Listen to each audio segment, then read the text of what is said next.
There was a lot of abuse happening. And essentially what had happened is I had just sort of cut off and, as a coping mechanism, forgotten all the abuse that took place before I was 12. Around that time as well, I became hypersexual really young. And now I see it for what it is, which actually is so beautiful and profound to me. And the brain, and I've noticed this in the work that I do, that the brain does this really beautiful alchemizing, and it takes something that was once so painful and sometimes turns it into a kink. Yes, my little Who on Earth family, welcome to episode 6 of season 2. This one, it's a bit of a boring one, it's quite bland. It's with the conscious dominatrix, Saskia Joy. It's called Sarcasm. This one really is one we've not had before. This conversation isn't just about kink and psychedelics.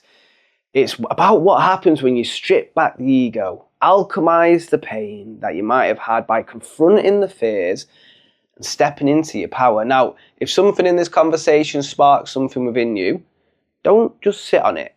Drop a comment. Let's hear your thoughts. I want you to get involved with the conversation. Maybe even you'd like to hit subscribe so you don't miss that next episode where that next big shift could just be waiting. Now, a little trigger warning.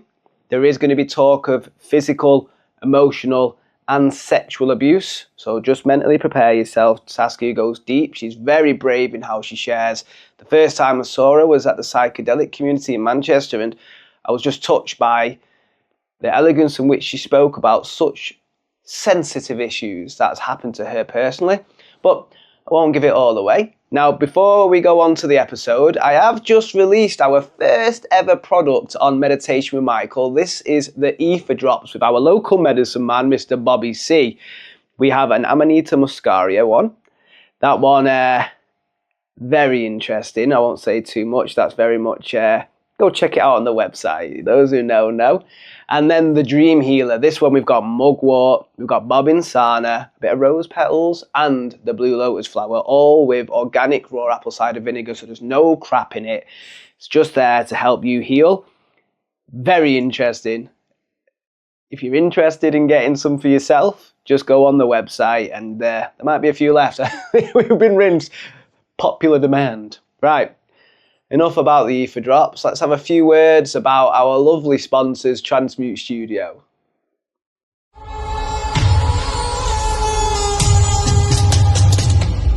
It's a new season, but it's the same old sponsor, and that's Transmute Studio. Beautiful centre in the centre of Manchester, Northern Quarter. It's got loads of the old stuff like the African drumming, the African dance classes. They've got salsa now as well. They've got the beautiful Arignani, ceremonial ecstatic dance with wizardry from the show. But also, my alter ego, DJ Moksha, has made an appearance with his new ecstatic dance, Liberation. So, sound baths, Kundalini yoga, candlelit yoga, loads of beautiful events there. It's all about wellness, culture, creativity.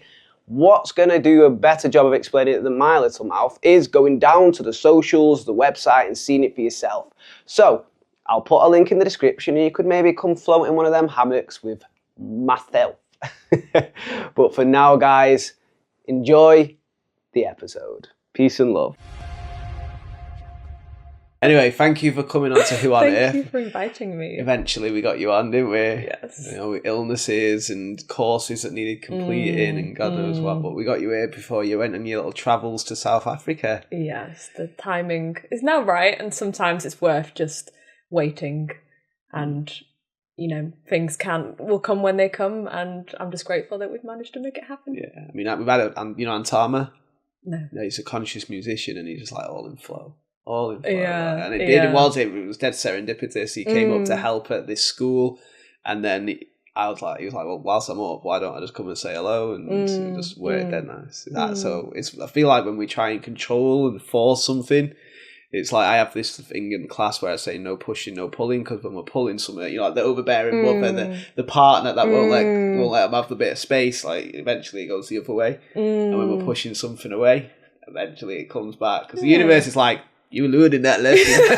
Motherfucker, you learning today. If not today, tomorrow and tomorrow and tomorrow. And it's meant to be fun, isn't it? If you're getting lost in in the pressures of what is and what it should be, then you're stripping away the fundamental, the funness and the playful energy of it. And the fundamental.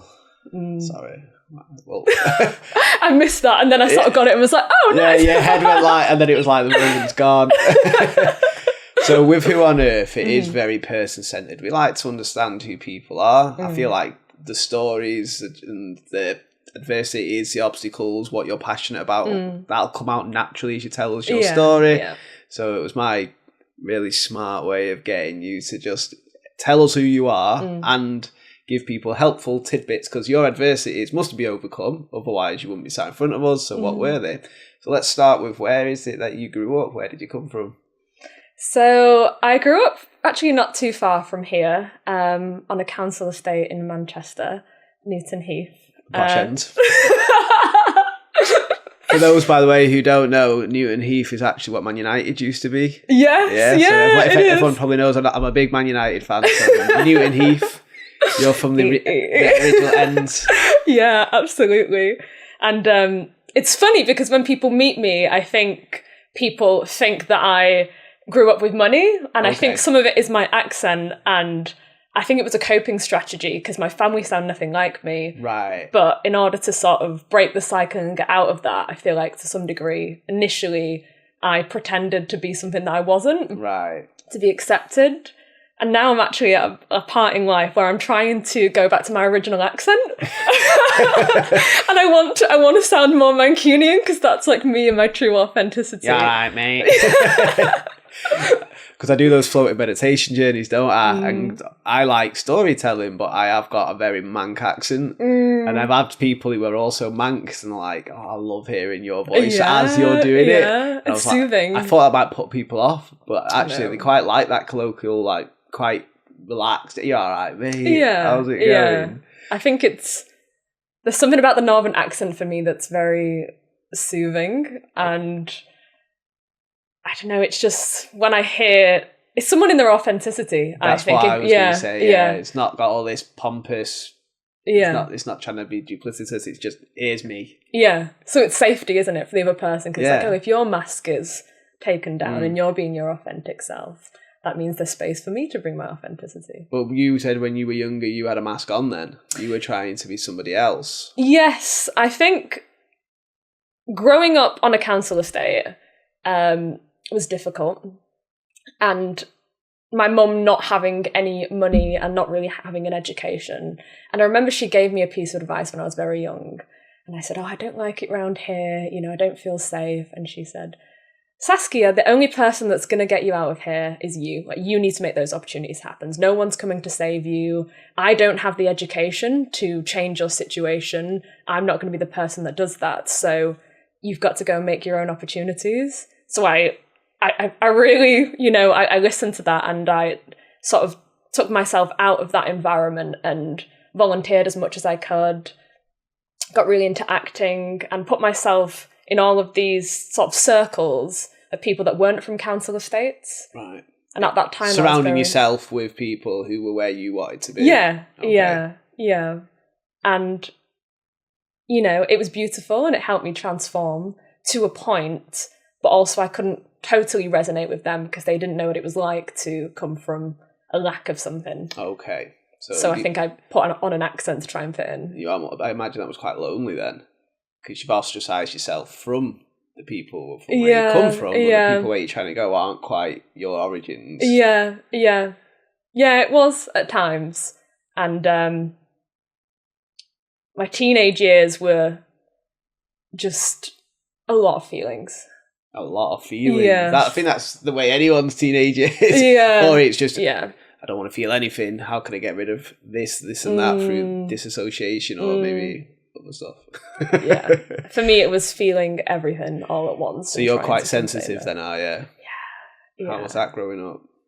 I used to see it as something that was very much a negative and something that held me back.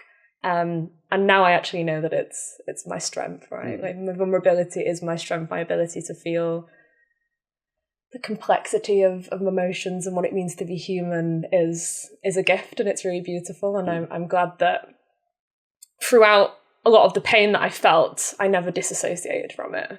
So that wasn't your defense mechanism, your coping mechanism? No, it wasn't. How did you...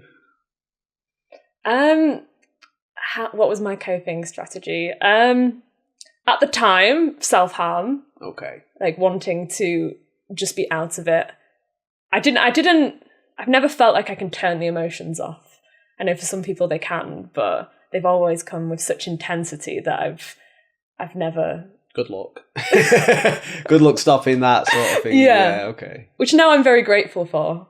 You know, I'm very, very grateful that I felt all the things that I did, and it's informed who I am now in the present. And yeah, you know, I've met a lot of people in my life, and I've had conversations with them, and they say, Saskia, your ability to feel, like, I admire that so much. I wish I could feel in the way that you feel.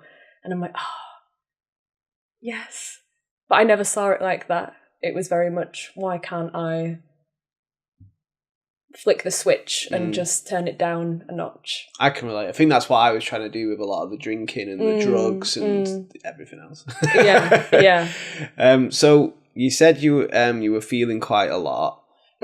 How was school for you? So it's interesting. I'm going to take you to a moment of me being like 13, 14. Okay. And I remember having a conversation with somebody, and they were talking about memories that they've had as a child. And this conversation is so emotional, and it's so sort of like there in my brain that's so easy to recall. Because I remember the moment, I was like, what do you mean you remember being 12? You remember being 11? And they went, yeah. And I thought, up until that point, I thought that just as standard, you could not remember any memories from being under 12. Okay. That was like a core belief in my whole system, because I didn't remember any of my childhood, and I just thought that that's how memory worked. Red flag! Right? So you can imagine the moment when this person said this to me, and I was like, what? You're winding me up. There's no way. And everyone started to chime in. No. I want your mic just to be a bit closer to you. Yeah, do you want me to come? No, if we could just turn the actual mic. Don't want to miss nothing. Okay. There you go. I want to make sure we get this nice. All right. Yeah. So you had this person. They've said that you can remember within 12 years. Yes. And then it dawned on me. I was like, why is it that I can't remember any of my childhood, but none of it? Just this huge blank. It was like I only started living when I was 12. That's what it felt like.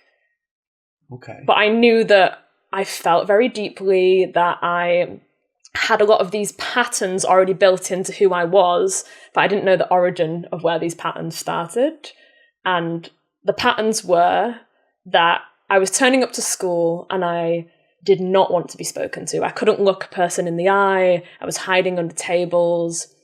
It would be summer, and I would go into school and the sun would be beaming, and I would be wearing hat, gloves and scarves. I did not want to be touched. I didn't want to be seen at all. I wanted to be left alone. And I didn't trust people. And I didn't really have any friends. Like, it was just me out in nature with the bugs. I knew that I loved nature. I loved mud. I loved bugs, and I loved reading. But I didn't really love interacting with people.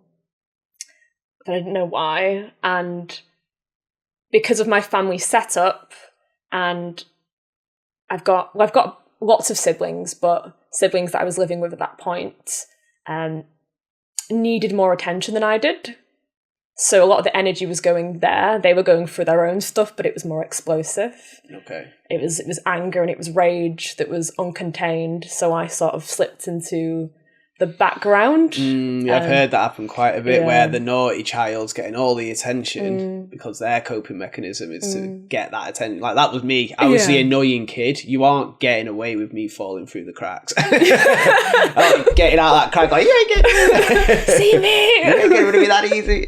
Whereas you were more introverted, more reticent. Yes. I didn't want to take up space. I was the good child. Couldn't do anything wrong, but was very much just hiding. Did you find, because I've heard people who were the good child, that you then had to live up to it? Like, you almost, like, you've told yourself, well, you've been told this narrative as you're the good one. Yeah. So you then have to be the good one. Oh, absolutely. Yeah. And it stuck with him my whole life, that people pleasing, that constant need to Conflict. make... No. Yeah. And that's something that I've had to unlearn in my later years. And Fair enough. yeah. I've gone the other way. I've gone from just constantly talking all the time to, right, let's sit in silence. Let's just meditate. So you said that there was the red flags. You said that, well, I've said the red flags, but if you don't remember your childhood, that's clearly been a pivotal moment. Yes, and lots of other stuff was happening around that time. So my dad was living with one of my brothers separate, and there was a lot of abuse happening.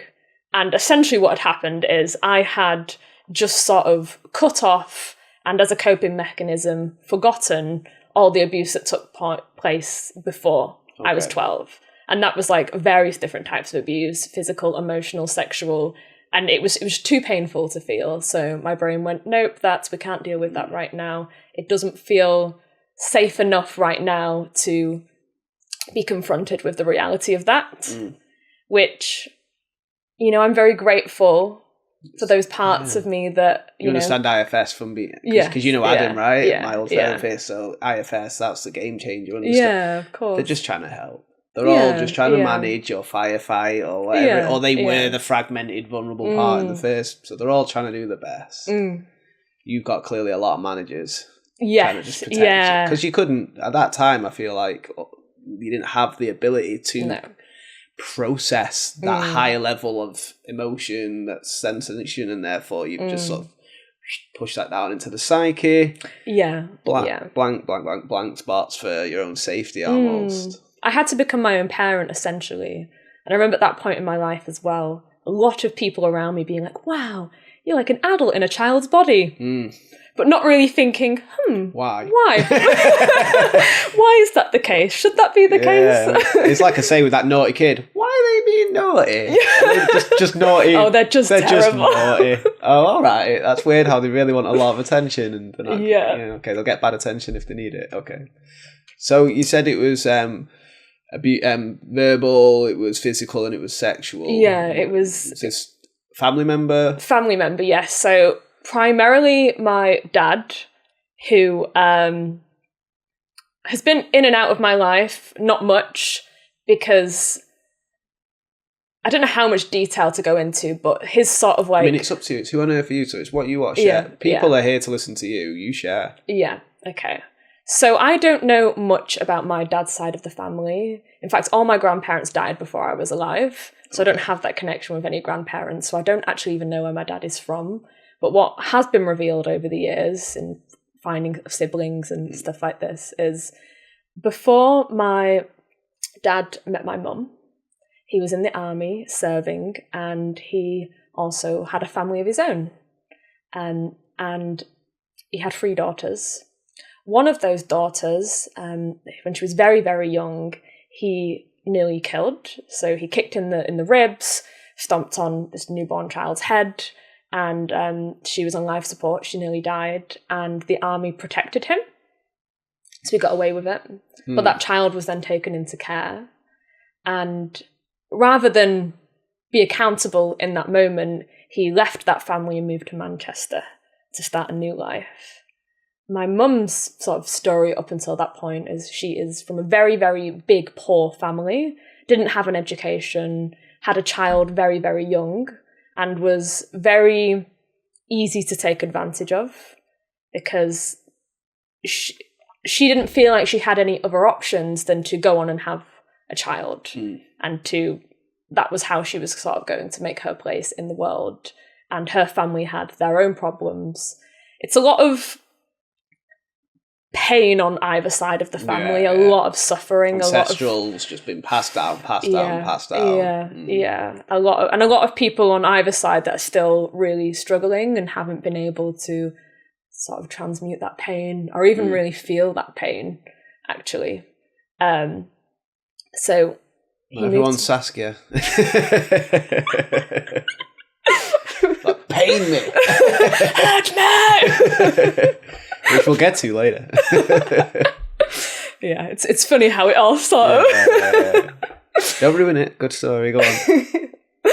So my mum's in Manchester. She's had a child at this point, and she's in a relationship before she meets my dad, which isn't ideal either, but she's making do. And she meets my dad, and he is a very good manipulator. Okay. He knows what buttons to press. He knows the kinds of people to find where he can essentially make a situation that best suits him. And my mum at the time, in the relationship that she was having, they were going through struggles. She met my dad, and then she essentially left that partner, and then eventually in time left the child as well and gave the child up, which she feels a lot of guilt and shame for, but she was being manipulated by my dad. Her parents also died, and my dad convinced her not to go to the funerals. Really? How old was she? Must have been 30s at this point. Okay, so it's about our age then. Yeah. You're about the same age as me, right? Yeah. I'm 28. Oh, sorry. That just made me look well ungentlemanly. Mature and wise. Yeah, people often think that I'm older. I mean, I don't know, you give me like my age vibes, but that's literally only 1 year older than Isabella. I'm 33 if I was coming across. Right, so after that insult, continue. Is it an insult? No, I don't think it's an insult. So, yes. So, she's then trapped in this position where she's cut off all her family. She's holding deep guilt and shame around the fact that she didn't attend her own parents' funerals, and that she's essentially given up her first child at this point.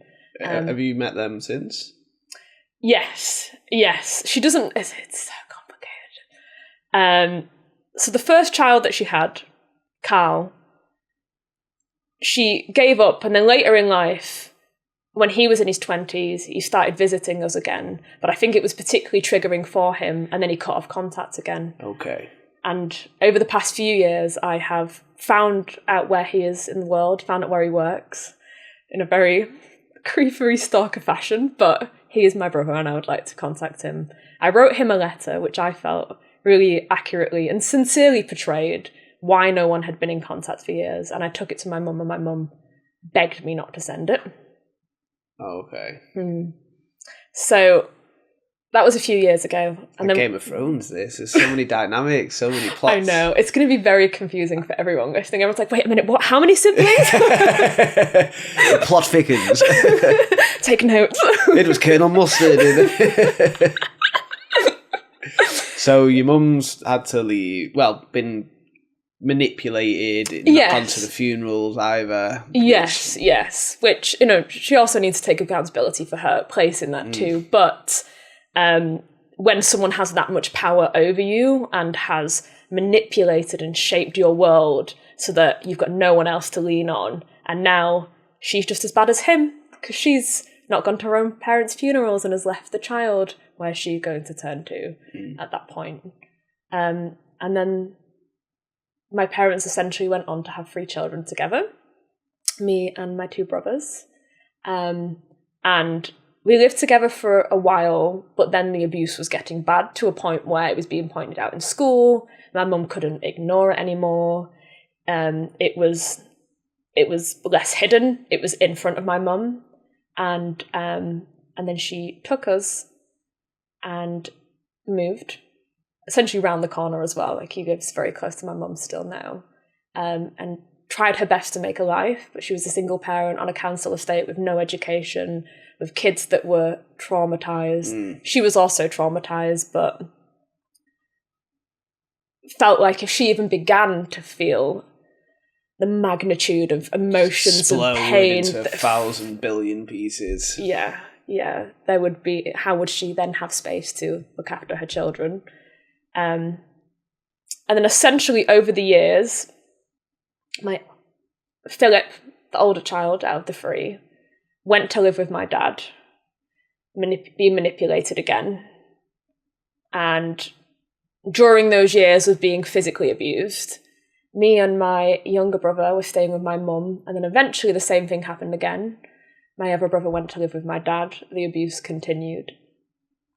And during this time, this is around like my early teens, when I'm realising, why don't I remember my childhood? Yeah. I refused to see my dad because I didn't know what had happened, but I knew that when I was around him, my body was in pain. It seized up. Literally in pain. Literally in pain. Literally in pain. And so it's painful to be around you, literally. Yeah.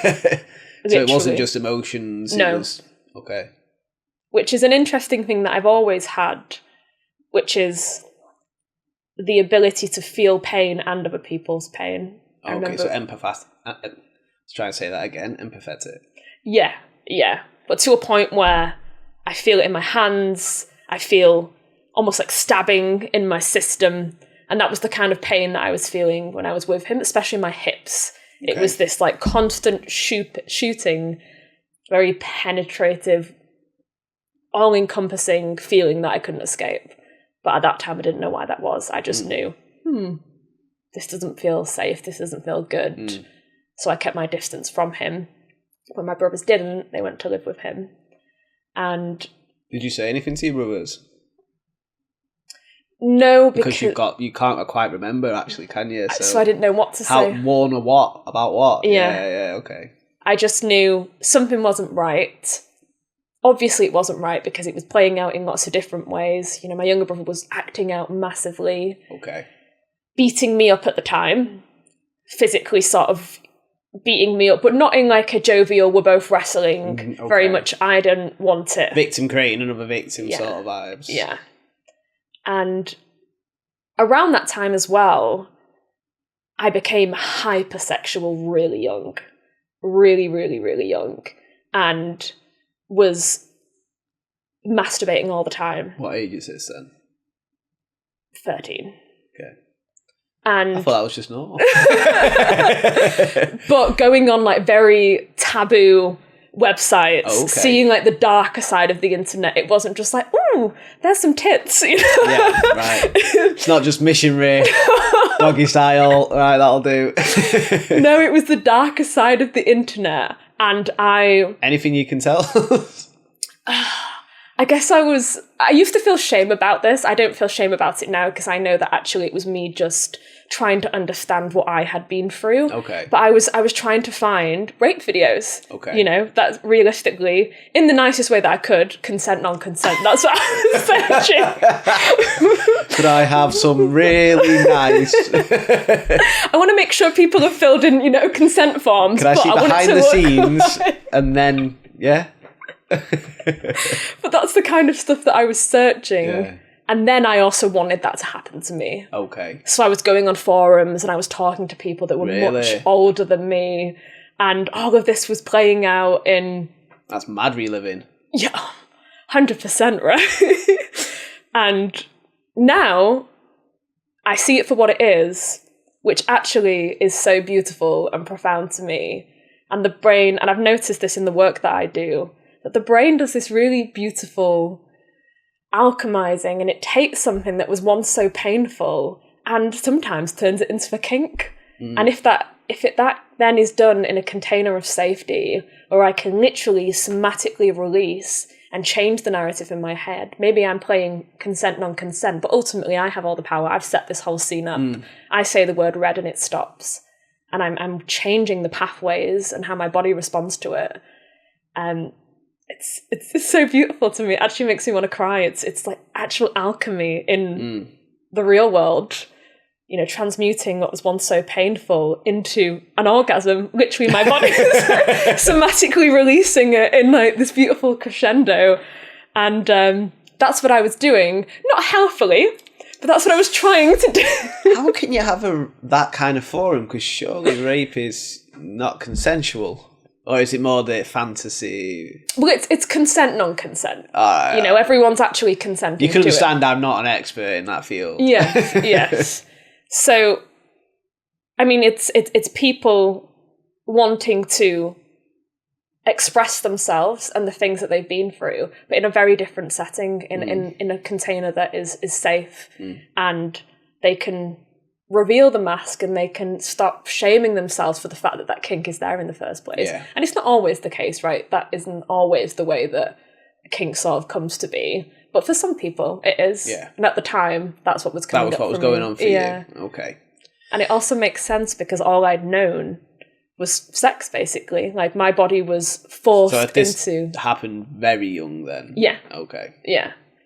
I was forced into this, into being a sexual creature, essentially, at a very young age, and I knew what sensations felt like. I imagine a lot of the connections and a lot of the experiences, your body is confusing for being sexual when they're not. Because if that's what you've got, and especially a family member, someone who you may be able to trust, and then this is happening, that's going to start being like, sort of like muddy in the waters, if you get what I'm... Absolutely. Yeah. And as a teenager, I also thought that was my worth. That's how people liked me, if I was this. That's when you're worth attention. Yeah. Yeah. That's when those that I was supposed to be getting unconditional love for actually gave me a sliver of love. So then that connection was made in my mind. Okay, if I'm sexual and I'm this open, free person, then I receive love. And that's something that I've had to let go over the years. And actually my body feels still very sexually liberated, but it feels now the most safest. The more boundaries that I've gathered over the years and the more healthy boundaries that I have. But you didn't have them then. So no. So we're on the forum bit. Did that ever materialise? Yes, in places, yes. Some of them more safe than others. Some of them my brain did itself scrubberoo and scrubbed from my memory. Really? Yeah. So not even so that's like a known, right, this works. Yeah. Erase. Yeah. I had a moment of when I first went to university when I was 18, and I've gone to university twice in my life. The first time didn't work out. And I turned up to Sheffield, the city, and I was on the train. I was like, I've never been to Sheffield before. And I get there and I'm walking around and I'm like, I have this feeling of like, almost like the stabbing feeling again, that all-encompassing, overwhelming feeling. And I'm like, I have been here before. And I know intuitively I've been here before, but I can't put a pin in when I've been here before. And then as I'm spending more time there, I start having a panic attack. And then memory comes back to me basically that like in my early teens, I did actually meet someone who was much older than me there. And bits and bobs start to come back to me. And I'm like, okay. Are we talking like 70s or more like? As far as I'm aware, because my memory is quite hazy on this. Yeah. Significant, like in his 40s. And I was underage. Right. So, not okay. No, clearly. In the slightest, you know, clearly. There's not a grey area. No, there's no grey area with that one. None of that is it. So that was me in my teenage years, but also, you know, finding pockets of like beautiful connection and people genuinely believing in me and providing opportunity. When I was at school, I was academic, but not socially very good. Yeah. Wanted to be left alone. And I really loved Shakespeare and I loved writing. Like a bit of Shakespeare, a bit of William. And I went to this after school club, which was all about Shakespeare. And a very kind teacher sort of seen something in me and obviously saw that I was struggling and said, you should come to drama club. And that was really out of my comfort zone because I couldn't look people in the eyes. So to be seen and witnessed like that felt like a big deal. I can imagine. But I went and it was really uncomfortable initially. And for about 2 years, I had this non-stop rash that would develop all over my body when anyone looked at me. It was hives, which is interesting because I was in drama club. So I was literally asking to be looked at. But she said to me, you should audition for the Royal Exchange Theatre. They have a young company. I said, oh, okay, that sounds terrifying. Really terrifying. But, okay, the only person that's going to get me out of this situation is me. So I have to do the things that scare me. And I went, and somehow I got accepted. And being there was a lifesaver for me. because it was a whole new reality where people believed in me and I could be a character. I had a break from the existence of Saskia, which I've actually changed my name. My name wasn't Saskia at the time, so it was a break from who I was. Can we know what it was? Or yeah, it used to be Sarah. That was my birth name. Okay. It's been just over 3.5 years now. You're weird calling you something else. I know, it's really weird for me, and I hear that name, and it's like hearing a ghost. To some degree, but it's also I feel gratitude when I hear that name, right, okay. Because ultimately it was those parts of me that have gotten me to this point where I feel safe in my body again. And I didn't feel safe in my body then, but I was making the really courageous and difficult choices that have enabled me to feel safe in my body. Okay. But being at the Royal Exchange Theatre was a lifesaver. Yeah? Yeah. You had some fun then? It was really beautiful in so many different ways, and it introduced me to politics. What the fuck's politics? Weirdly enough. The environment, connecting with people, connecting with myself. How old are you here? So this was for a very long time when I was there. That was like, I think I auditioned when I was 13, and my final performance there was when I was 20. Right. So okay. I was there on and off for a very long time. Yeah, I'm very, very grateful for the people that helped me. You must have really grown and developed then as a result of that. Yeah. And it made me face a lot of my own patterns and ideas that I had about myself. Why? Because you're having to be something different and break out, and therefore... To some degree, yes, but also because of the people that I was around, because I would turn up and I didn't have the fancy clothes that other people were wearing. They had a certain ease in their body and in their sense of self that I didn't have. Yeah. And that really shone a light on that, which was the hives for 2 years. So it's a big mirror then. Yeah. I think I get you. I'm not wearing any of my own clothes. This is from Nikki, these are from Andrea. Yeah, that was... I believe that we're all sacred mirrors, and that period of time was a big mirror for me about actually, what was happening in my inner world at that time. And it was a nice break from what was going on at home, but it also provided a container where I could actually start to bring light into these situations and just admit to myself actually what was going on and that I wasn't okay. And how was that for you? Oh, exhausting. Yeah. I feel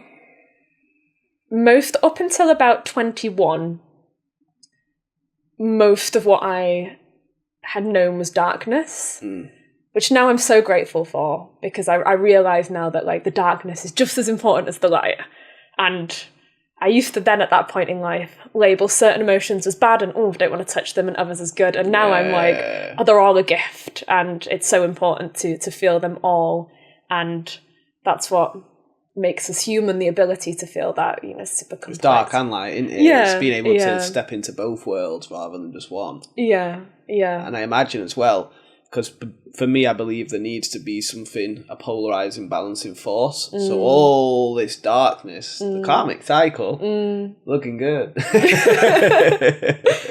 You're banking it all up, that's what it is. Yeah. So you've done the theatre. Obviously, you've started to realise that maybe I should know more than I do. Yeah. Is there anything else that we're missing around this period that's relevant? Oh, gosh. Lots happened. I was falling into... I was repeating the pattern, and I was getting into abusive relationships. Right, okay. With the feeling and the sensitivity, I've always been a really open book, open heart, open mind, but to the point where people that have wanted to take advantage have been able to see that a mile off. Yeah. And being like, here she is, she's just leaking all of the stuff everywhere. And I've had to, again, learn... That's a way of putting it. Leaking. She's leaking her stuff everywhere. I didn't have the skill at that point of knowing not everyone needed to know everything about me. To learn who was safe and who wasn't safe, and I was just here I am. Yeah. I've never been able to hide, really. It's just been That's like when you said at the start of this, so is there anything off limits? And I'm like, well, what about you? We're both like, nah. Nah. You can know everything. It's a bit 8 Mile though, isn't it? Like once you've told everyone everything, what else can they say? Yeah, absolutely. And I feel so lucky and grateful in my life that I'm not hiding from anybody now. You know, even in the work that I do, everyone knows, my family knows, there's no part of me that I feel any shame about.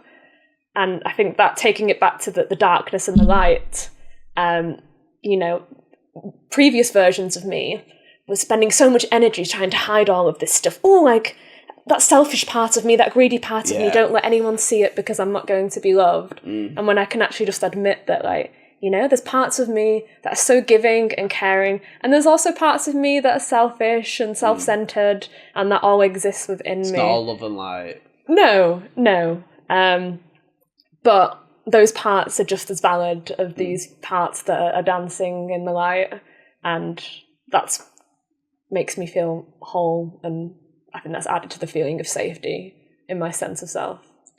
So one thing, the reason I wanted to get you on is because I'd heard a lot of your story when we were at the psychedelic community with funny enough Adam put on, and you said one of the main things that helped you to start heal and like sort of, because the way I see it is you've not only been padlocked shut, you've got cement, you know, people ain't getting in there now. So you said psychedelics came in to help, but I wanted to touch on, was there anything else just before we started going down that path that just played its part?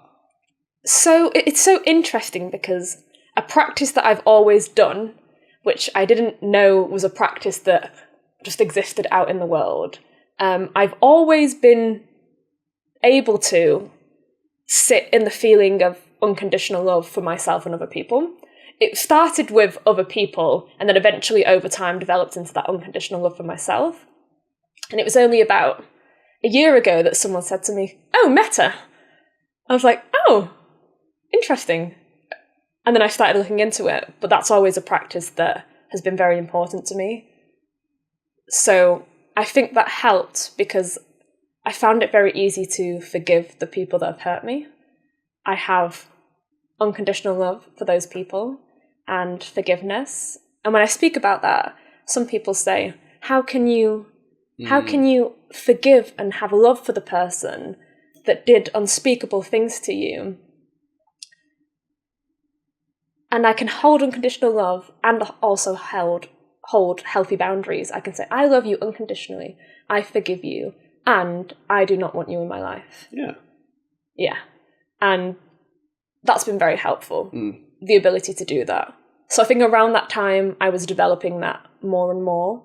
And it was the boundaries part, actually, that I struggled with. Unsurprisingly. I mean, if you've had that going on as a young child, there were no boundaries. Yeah.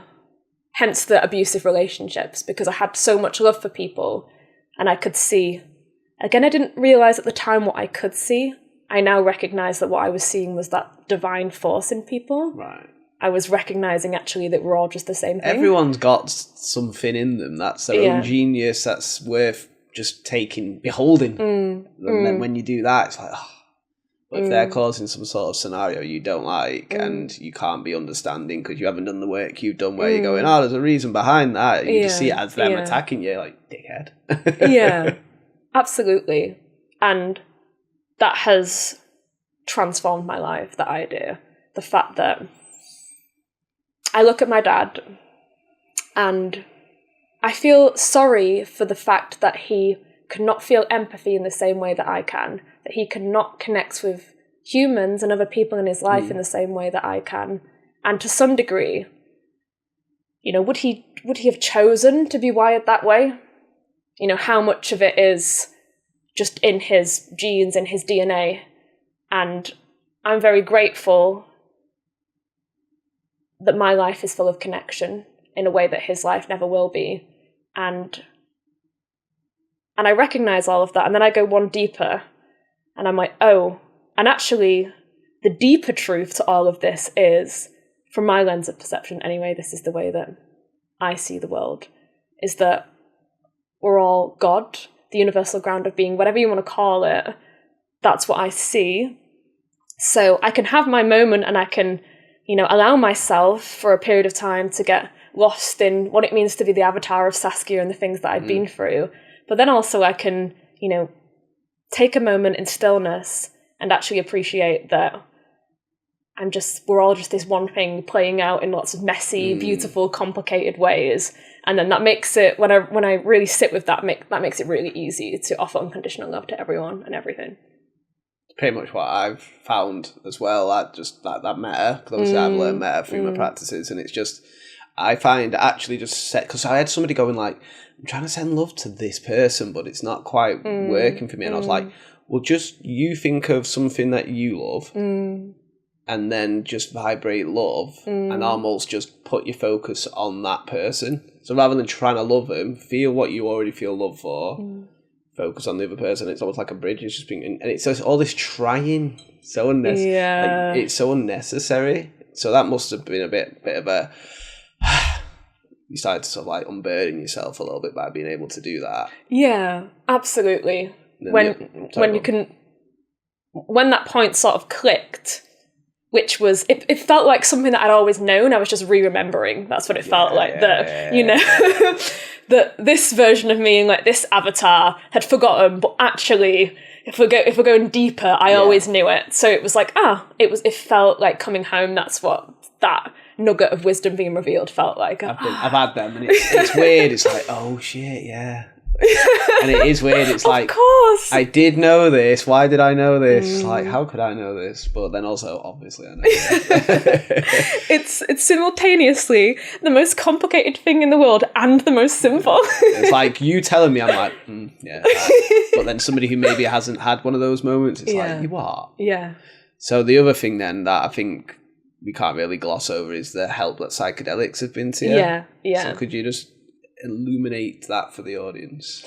Of course. Psychedelics have been a huge gift in my life, and they have provided me with some of the most beautiful moments of my life, and also some of the most difficult moments in my life. And I have ADHD, and I come from, a family that have had their own problems with addictions. So from a young age, I had this feeling of, I have an addictive personality. I need to be very careful with what I put in my system. Right. And I think I've never been addicted to drugs or anything like that, but what I have been addicted to is masturbation. Right. That was the thing that I got addicted to. Because it was, I didn't want to, I didn't want to like face the truth. So, what can I do? I can overwhelm my system with a new sensation to, distract me from the truth of what I was feeling. Why was I feeling that? I need to actually go through. So when I was about 20, and so I went to university for 1 year when I was 18, dropped out, couldn't handle it, was not in a good place, had a lot of really painful stuff that was happening at the time. Came back and got really into mental health, psychology, started volunteering and holding space in that way. And then I went back when I was 21 to study psychology. So this is relevant to the psychedelics because around that time I was hearing a lot of research on psychedelics and how they're helping people transform. I was looking into substances, also like ketamine, and I remember reading some research at the time on that particular drug, which was, it will help you reveal memories that you might have disassociated from, that your brain has scrubbed clean. And at this point in my life, I was quite hyper-focused and obsessed in getting the memories back. That's the point that I was at. I wanted to know what had happened to me. Yeah. I wanted to see it. I wanted to face the truth. So I began very carefully, and I didn't really know people at the time that were, using these. So it was quite scary. I remember asking a friend of a friend. So you went ITK then? Like, I was very much on my own doing this. Yeah, all right. And I asked a friend of a friend for a dealer's number, and it was very scary. I remember waiting on a street in Manchester. This is for the ketamine? This is for the ketamine. Right, this was the first substance that I took. Good old horse tranquilizer for breakfast. But it was never with the intention of getting fucked up. No. What I wanted from that experience... It wasn't recreational, it was... No. Right, it was a lot more deeper than that. Yeah. But it felt nerve-wracking. Yeah. Because, you know, I felt like I was ultimately doing something wrong. I was purchasing something that was illegal. And I get it. I asked someone to trip sit me. Yeah. I just At least you're smart, man. You're a hell of a lot smarter than me already. I'm like, what's that? Don't worry about it. Copious amounts it is. With alcohol, go on then. So I asked someone to trip sit me, and they said yes. I didn't really know what I was getting into. I just had the intention of, give me my damn memories back. What is it? Blue pill? Or is it the red pill? Whatever. Give me it. I just want to know. Morpheus. So I just wanted to know. And so I took it. And I did not get memories back the first time. Ultimately, what ended up happening was I was walking around my apartment at the time going, oh, my legs and my arms are so long. Oh, my God. Yeah. Whoa, your eyes are beautiful. That spaceman walk where you're like, whoa, whoa. And, I mean, it doesn't last very long, but I remember at one point I looked into the floor and I saw versions of me having the same conversation over and over and over and over and over and over again. So I'm looking down and I had work the next day and I start panicking and I say to the person that is trip sitting me, I'm like, look, you need to call my work and you need to make an excuse because I can't show up. This is my reality now. I'm just here listening to myself having the same conversation. And he comes over to me and he just moves me and I'm like, that's a quick fix. Just moves you. Just literally moves me. That's all it took. Perspective change. Nope, yeah. So Michael's the name, meditation is the game, and Meditation with Michael has now launched its very own website. Everything I'm doing is going to be on there. From meditation classes, which you can join in person, catch up if you missed one, or just join online from the comfort of your own home. One-to-one sessions. We've got loads of freebies like the chakra meditations, and we've also got a new 10-day beginners course. So if you really want to build that strong foundation, I've suffered with anxiety, depression, suicidal tendencies. I've lost family members. I've been an addict, unhealthy relationships, coming out my ears. Meditation was the panacea. Learning how to sit with any sensation that arises really just helps you to master that patience, and those who master patience, well, they master everything else. So I want to pass that on. It is my purpose to alleviate my own suffering, show others how to do the same, and we can all live more peacefully. It sounds all right, that, doesn't it? So this website is a lovely little hub for you to find everything I'm doing, from the ecstatic dances to the floating meditation journeys. I'll put a link in the description. Go check out meditationwithmichael.co.uk and awaken the power within. Peace and love, guys. So that was my first experience. And what were your thoughts after that then? Encouraged or terrified? I wasn't terrified. Okay, there's step one then. Yeah, I wasn't terrified. I was intrigued and wanted to take the more traditional psychedelics to see what experience that I would gain from that. Mushrooms, acid, those were the drugs that So psilocybin and LSD. Yeah. Good old staples of the psychonauts diet. Yes. So then I started taking them, but I also around that time sort of got into the rave scene. Right. And I was going and I was dancing and I was somatically releasing, and it was so important for me, and it was actually a way that I was taking up space. I'd hid my whole life, and now I was dressing in all these bright colours and I was moving in a way that I wanted to move, and I was developing boundaries. Some men were approaching me and I was like, no means no. It's like, I can dance and not be ogled. It's like, I just offered you a drink. Whoa. Piss off. But it was really my way of letting my body know, and we're not going to let the events that have happened previously happen again. Okay. You can go to a club, you can go to a rave, and you can be wearing tiny shorts and this little top, and no one is going to do anything for you. It's not for anyone else. It was to prove a point to me that, I deserved to be in those spaces as much as anyone else. And so because I was in like the rave culture, I then started taking these psychedelics whilst I was going raving, which was my first mistake. Because psychedelics for me have never been, I've got a lot of friends, and for them it's, oh, the lights are pretty, Right. I feel. No. That's how it was for me at the start, and then all of a sudden it was like someone had coaxed me in. Come, and we've got all this, and then it went, right, now that you understand that it's healing qualities, here's this, here's this, and it's like everyone else is having a laugh, and I'm like, I can just imagine you in a bed. I think you said you were in a bedroom, and it's like, gosh. Right, come on. But it was constant, and that was every experience that I was having, basically. It was like, the only way is through, and you're going to be taken to some places. You got shit to do. You've got shit to do. And one of the first, I don't even like to call them bad trips anymore. I used to call them bad trips, but actually... Call them difficult. Difficult. But they were the most transformative, actually. Exactly. Because they were not pissing about, they were revealing things that needed to be given attention. And one of the first uncomfortable trips, just quite an amusing story, was I was increasing the amount that I was taking, and I guess I was getting... Is this LSD or psilocybin? Both of them. Both of them. I was increasing the doses that I was taking, because in similar fashion, they invite you in, and it's like, oh, okay, everything is easy breezy. And stuff was still coming up, but not quite in the way that this trip sort of happened. Not how it can. Yeah.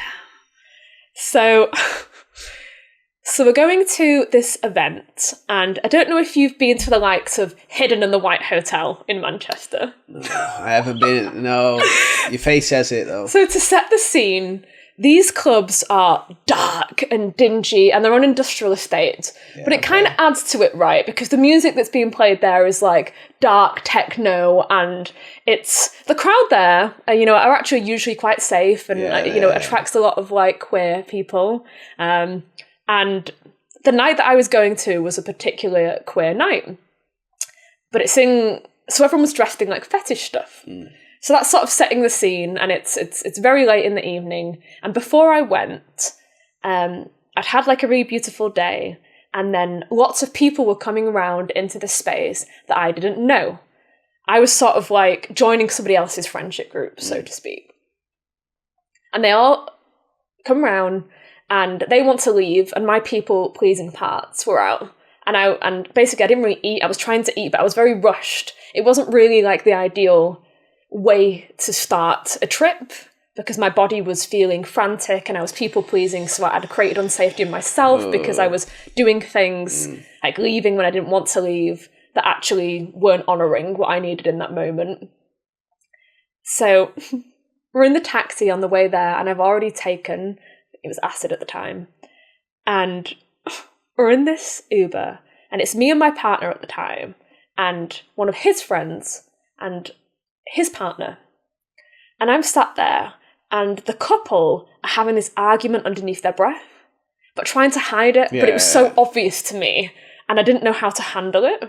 And, part of my like therapist parts are coming out and wanting to like solve this for them, but I was not in any fit state to be able to do that.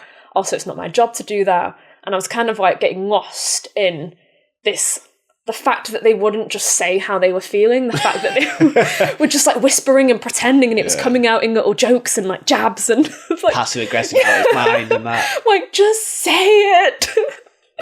So I'm overwhelmed. I get to this industrial estate. I'm walking up. The music is pounding. At this point, it's really taking effect. That just takes it to the next level. Not the setting that you want to be starting a trip. Oh. No. And I walk in, and I'm in the queue, and everyone's in their fetish gear. And someone much taller to me, in a very jokey manner, but I don't interpret it as a jokey manner, sort of comes up to me, and they look at me and they're like, "You're going to get eaten alive in here." Tripping out of your head like, what? Yeah, I'm like, what do you mean I'm going to get eaten alive? So that just sets me off. And I go in, and the place is so smoky, so I've lost sense of where anyone is, where any of my friends are, where my partner is. And I go into this smoke. Everyone's faces are melting away. And at this point, I'm like, I feel like I can't look after myself. Like I kind of regress to a childlike state because I feel like I can't see, I can't make informed decisions about anything. The world is melting around me. And that sets this very defensive, scared, and vulnerable part to take the wheel of my ship. And my partner comes up to me, but I don't see that it's my partner because it's smoky, and touches me. And at that point, I freak out because I feel like people are touching me and I didn't say yes to them touching me. That's not what's happening. But at that point, that's what's going down in your mind. Yeah. The very hurt part of me is essentially reliving and replaying a scenario here, and I feel like I'm being taken advantage of.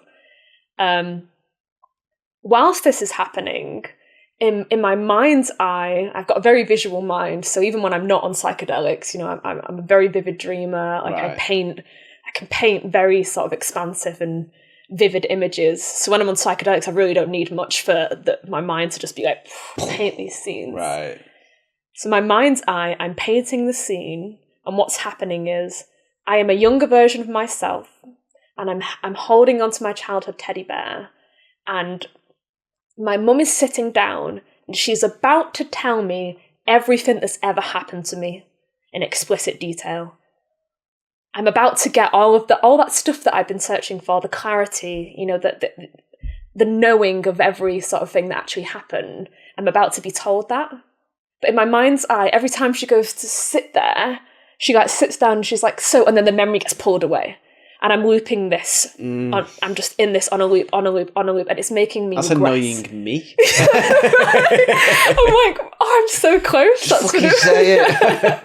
I'm like, just tell me I'm ready. I wasn't ready. I was like, Saskia's mum, tell her. God, Saskia's mum, why are you being so mean? So I'm sat there and it's playing, looping. I'm so close. And every time I get closer and closer and closer. And it feels like little bits of more and more is being revealed, but never quite the full extent.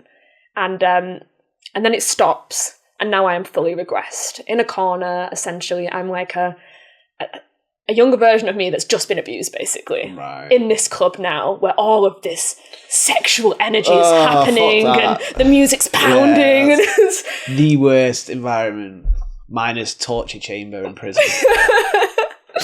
So my partner comes up to me. He's also tripping, not in any fit state to calm me down. Yeah. Would not recommend. I've been there too. It's not fair to expect tripping partners to be sober setters. No. So you know what I'm trying to say. Yeah. So he comes up to me, he's trying to calm me down, and the weirdest thing was happening. It was his face, but it was never him. So at one point it was a female version of him. It was him with a different colour hair.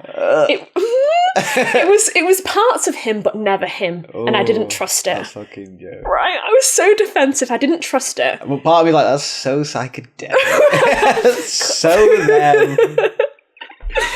And it's such a great metaphor. But it was all of my distrust, basically, playing out on his face. This person you're meant to trust probably more than most as well. Yeah. And then at that point, I am demanding that he tells me stuff about myself only he would know. Okay. So at one point, he's getting Facebook up. He's like, look, there's your Facebook. I'm like, anyone can get my Facebook up. Amateur. Liar. He's like, oh my God. He's telling me stuff. I'm like, no, it needs to be. And what I'm asking for is like the worst stuff, basically. But we're in a club. Like, we're very exposed. And he's tripping. He's tripping. He doesn't want, he knows that's he's just trying to have a vibe. The fact that he didn't also then get, thrown into a bad trip for him. Yeah. Difficult. He was very level-headed. And then at this point, I've also lost the sense of my body. So I start convincing myself that I'm pissing myself. Yeah. Because I'm like, I'm so out of touch. My body, every part of me is in so much pain. That I have completely in this moment just disassociated from any sense of self, any feeling. So I go to the toilet and I'm waiting in the queue. And we're waiting for about 3 minutes. But in my mind's eye, what is happening is different people keep taking me in the toilet and I'm forgetting what's happening over and over again. So I'm getting progressively more and more upset. and I'm crying and I'm like, stop it, stop it, stop it. Nothing's happening. I'm just waiting in the queue. At this point, I am really upset. And we leave. We get into an Uber. The fact that the Uber didn't call somebody, because at this point I'm incredibly untrusting of my partner. And I am saying, no, I want to go home. Stuff, I'm saying I want to go home. Yeah. And he's like, we're going to his. I don't have my keys on me. He's like, we are. And he's like, no, we're not. He's like, we can't go home. So it's a real scene at this point. Yeah, the fact that Uber driver was like, don't know him. I get them all the time, mate. I'm sure it's fine. Women. So emotional. I don't know this guy. So we eventually get terrible back. Uber driver aside. Yeah. We make it back. But that was the first really uncomfortable trip that revealed some stuff. Yeah, okay. And set me on this path. It's lifted the lid now. And yeah. But it sort of like planted this seed of...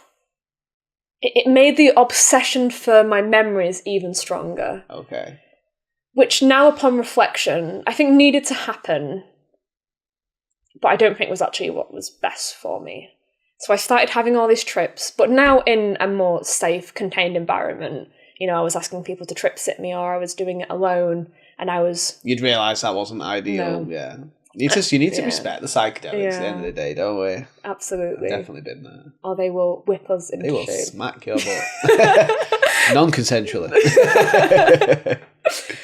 So I was having these trips and they were difficult. You know, at times I was being taken back to a memory, but it was actually quite useful because certain times I was literally being transported to the moment where I was being raped. Really? Yeah. But, which... sounds awful, and it was, but now I was an adult as opposed to a child. And I was meeting younger parts of myself, and I was holding her, and I was telling her, you know, that I would keep her safe. And I was getting, and it wasn't all bad memories that were coming back. At some point I decided to change my name to Saskia, which is a name that I've had this really beautiful pull to and almost obsession with since I was young. Okay. I used to joke when I was young that I was going to change my name to Saskia. Really? Yeah. But I never thought I'd have the strength to actually do it. And then the first day that I used that name, I was actually tripping. And the whole day was so beautiful because people were calling me and referring to me as Saskia, and it was just this warm, glowy feeling. It was right. It felt really right to be referred to as that. And at the end of that trip, I found this conker on the floor and I picked it up. And this memory came flooding back, which was me as a child playing with conkers. And what I got back in that memory was what my school looked like a big map, basically. Yeah. I couldn't remember what my school looked like, the layout of it, faces, childhood friends, just in that one act of picking up that conker. It felt like a gift. Because not everything's bad. No, of course not. Not everything's good, not everything's bad, Yeah. and there is no good and bad anyway. So, like you might, like you said, you might unveil some not so nice memories, but you'll have nature. You've got a reason why you have affiliation, affinity for nature or insects or bugs, right. Like that. So it's nice for you to get that back as well. It was beautiful, and but then within those trips, I started to get this wisdom through of, none of it really matters. By the way, for people who couldn't see, because they're listening, she knocked the mic then. You're just randomly excited there. I keep accidentally knocking it. Listeners are like, okay. Sorry, go on. I started to realise this deeper truth, which was, yes, I am this avatar of Saskia, and that's important. And I can, get lost in stories in the here and now, and that's okay. But also, don't get too attached to them. Yeah.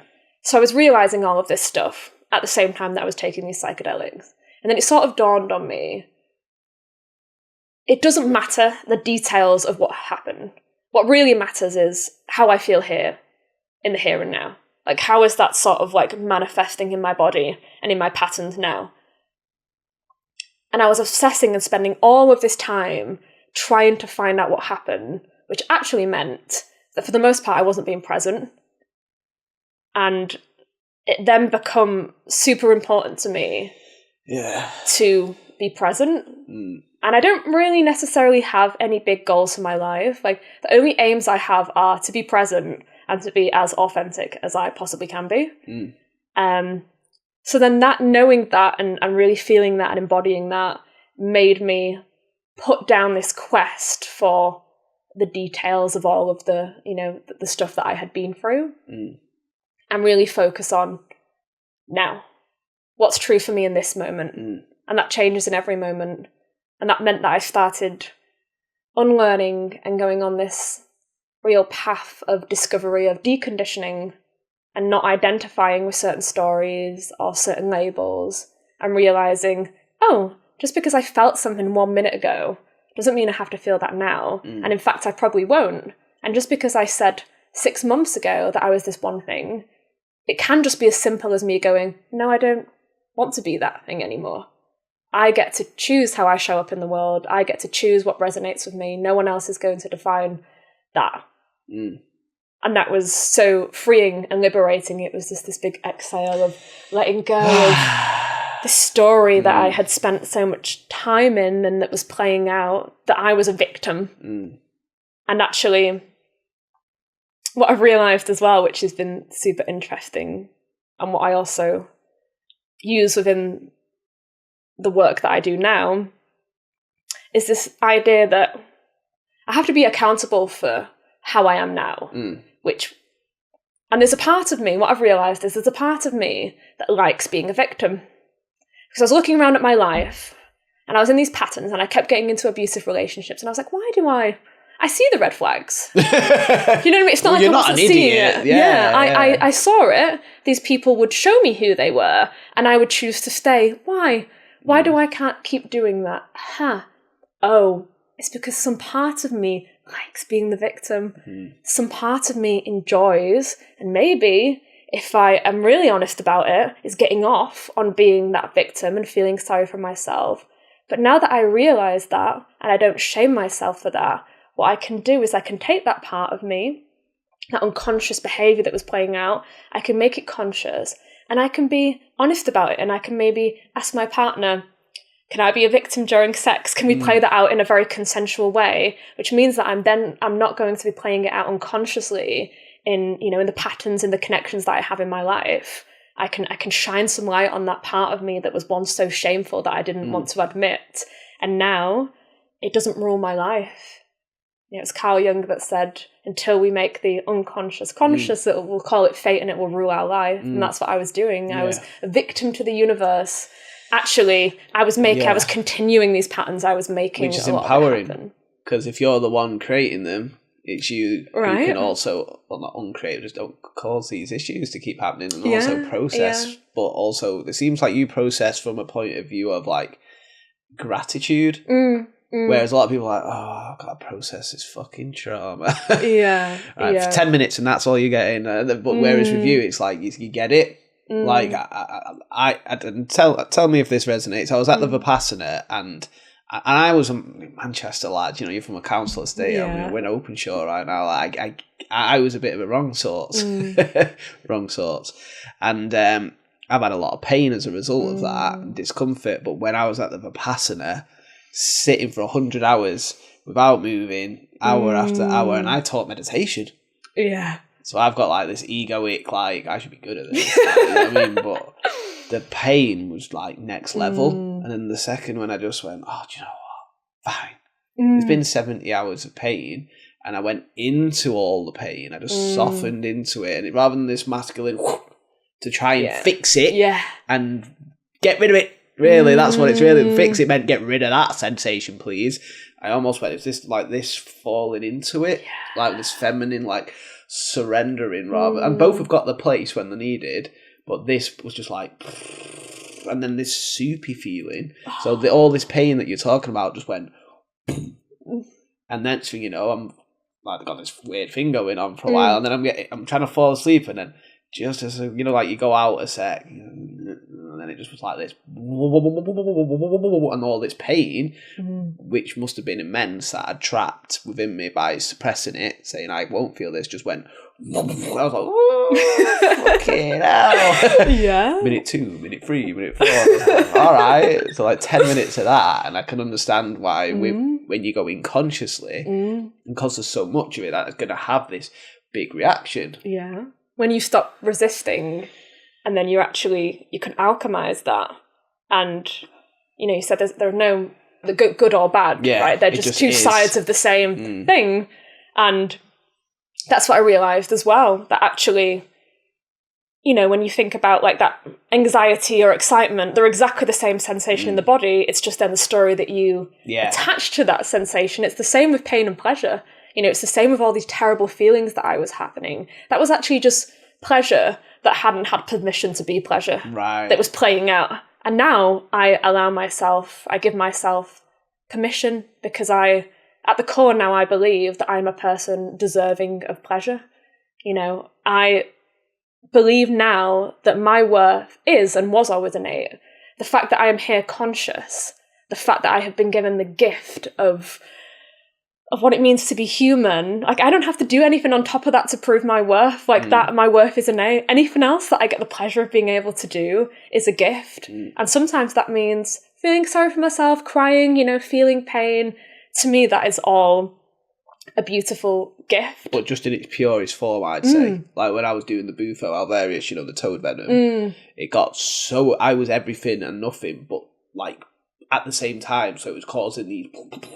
And it was like, I'm using language to try and explain it. Of course. Watch the episode with Echo. I've already explained it in there, but something went. And I don't know if it was me or something else. It's probably a bit of both. Like you said, don't worry about the details. It just happened. And it went, remember the release. But as it got to release, it went, release. And it was like, but that sound wave frequency I was making was actually pulling all this stuff. I wasn't thinking it. I was like, and then, and I'm having the thickest bile. It wasn't like, it was like being pulled from the depth or from release. And it was like, remember the release. But then when I was starting to come round, because obviously if you've been everything and nothing, you haven't been Michael. So I'm coming back to just being this particular point of view of reality. And it's like, I was laughing at my soul. Like the different parts of me were like, you're a nutter. You knew that was going to, it was like all this suppression and all this learning this and learning that, but it makes build up of whatever. We'll just call it sensation. It doesn't even have to be trauma. It's just sensation that you couldn't experience, or you could. Simple as that. If you couldn't, it's waiting for you. But when you get a lot of that all at once, it's a lot. Of course, we're not. But it's just not bad or good. No, when you just ride the ride, it's just a ride. Absolutely. And that's sometimes why I struggle with like the label of like trauma or healing, because I don't necessarily feel like I've healed. I feel like I've actually just gained awareness of what I always was, and I've just like I've just given myself permission, all of me, to be. So I never felt like I really needed to heal from anything. I just needed to be. I just needed to be present in like whatever was coming. I think it's important that you say that, because a lot of people are like, this is my purpose. And I believe, Gabor Mate, he says about connection, and one of the main connections for a healthy human being is purpose, connection to a purpose, connection to a meaning for you being alive. But I had a mate, and he's not spiritual in the slightest. We don't speak that much, but he's one of the old school mates. Yeah. And he's just like, I'm like, well, what's your purpose? So I was like, I only started having a sense of contentment with the moment when I actually had a purpose behind what I was doing. And he was like, I was experienced. And I'm like, okay. But at that point, I was very like, no, you need to have something though. Something. It's like, no, I'm just like genuinely my purpose. And I think that is why souls, whatever you want to call spirits, consciousness, whatever the fuck, who cares about the label, came in just to have an experience. Yeah, just to have a look around. When I play a game, like, I'm just like, yo, this game's mint, isn't it? Like, and then you can go do a mission for a bit, and that's cool, but the game's actually pretty cool. Like, this is quite, it's virtual reality as well. It's quite, and you've got the character that can feel a lot. Right. So was there anything else, any psychedelic experiences that we've missed that you think are really important to who on earth you are that the others haven't quite covered? Yeah, I had... I'll just check the time. We're on Yeah, go for it. I've lost sense of time. Hour 16. Low. I mean, like I said, this could go on for 5 hours for all I care. This is your story. Just gives us a... Because I can talk and talk and talk. Yeah, same. Go on. So, one of the trips that I had, which was very unexpected, was with... Again, it was another me entering a friendship group. So I had 2 friends in this group. But it was a close friend of mine wanted to introduce me to some good friends of his. Right. So we got an Airbnb, beautiful nature surrounding. I think I remember you taking it. Yeah. It's another uncomfortable one, but sometimes, for context, I've always held space for a lot of people, Right. but I've struggled to let other people hold me because I had to become my own parent. Yeah. I've found it very difficult then to let other people hold me in my Plus, I mean, it feelings. must be hard for you to trust other people fully. Yeah, Right. yeah. So that's the context. So I turn up to this Airbnb and we take some psychedelics together and everyone's, oh, the flowers are really beautiful. And part of me is like that. But then part of me is essentially preparing to go inwards, and all these feelings are coming up and presenting in my body. And we're having this very silly, very playful conversation about beans on toast. And so silly. We were kind of using beans on toast as like a metaphor for an orgy. But it was super silly. Coming to stores near you. Heinz latest brand. It was really silly, and at the core of who I am is a massive child. Like, I'm very playful. I like really silly conversations and just like finding people's edges and dancing in those conversations in a very safe and contained way. Yeah. But especially on psychedelics, like my really playful parts come let's out. see where we can go. Yeah. So we're having this conversation and we're all joking and it's all very jovial, but it keeps coming back into conversation. And then at a certain point, as a group, we say, right, we're going to stop talking about beans on toast now. Because it was just, we'd say we're going to stop talking about it. And then like 30 seconds would pass and somehow beans on toast come back into the conversation. Okay. So we're looping collectively on this conversation of beans on toast. I'm getting really hungry. It's a solid dish. And we're looping and looping. And at a certain point, I'm like, I lose sense of if this conversation's actually happening or if actually like I'm just playing it out on my mind. Yeah. And I've like I've gone sort of regressed from here and now, and I'm actually just making this conversation up in my head. Okay. Because I couldn't get over the fact that no matter what we did, someone managed to find a way to slip beans and toast into the conversation. So I step up and I'm like, no, I'm just gonna take myself out of this equation because I need stillness. Basically, I need to return back to base and not a conversation about beans on toast. So I take myself away. They're all outside in the sunshine. I go into the living room and I'm doing some breathing because my nervous system is becoming dysregulated. So I'm there and I'm just being really still and I'm starting to breathe. And my mind is like, hey, I know you don't know most of these people, but now would be a great time for you to relive being raped. Seems like a great time. And I'm like, oh, no, it's not a great time.